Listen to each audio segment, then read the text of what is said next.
12 நாமாக்களால் அர்ச்சனை பண்ணலாம் இவருக்கு. அது எப்படி இருக்க போகிறது அப்படின்னாக்க, ஓம் கிருஷ்ணாய நமஹ, ஓம் வாசுதேவாய நமஹ, ஓம் லீலா மானுஷ விக்கிரகாய நமஹ. நம்ம லீலைகளை பற்றி சொன்னோம் இல்லையா, அதுக்காக.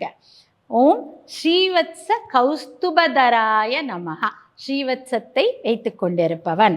ஓம் கோபகோபீஸ்வராய நமஹ, ஓம் பீஷ்ம முக்தி பிரதாயகாய நமஹ, ஓம் கீதாமிருத மகோததயே நமஹ, ஓம் சர்வகிரகரூபிணே நமஹ, ஓம் பிருந்தாவனாந்த சஞ்சாரிணே நமஹ, ஓம் துளசீதாம பூஷணாய நமஹ, ஓம் ஜகநாதாய நமஹ, ஓம் அநாதி பிரம்மச்சாரிணே நமஹ.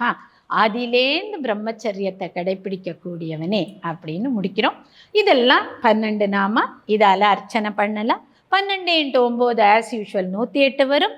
இதை தவிர புல்லாங்குழல் ஊதும் கண்ணன்லேருந்து ஆரம்பித்து உங்களுக்கு பிடிச்ச பாட்டெல்லாம் பாடலாம், பிடிச்ச அஷ்டோத்தரங்கள்லாம் சொல்லலாம், கிருஷ்ணனுக்கு பிடிச்ச மந்திரங்கள் உங்களுக்கு தெரிஞ்சதெல்லாம் சொல்லலாம்.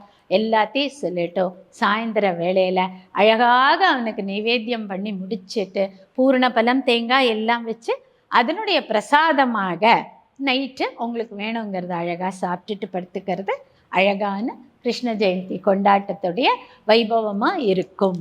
ரொம்ப சந்தோஷம். நேயர்கள் அனைவரும் கிருஷ்ணனுடைய பற்றின ஒரு அவேர்னஸோட நமக்குள்ளே இருக்கக்கூடிய வெண்ணெய் அழகாக சேர்ன் பண்ணி எடுத்து கிருஷ்ணனுக்கு அர்ப்பணித்து சௌக்கியமாக சந்தோஷமாக வாழணுங்கிறது என்னுடைய ஆசை.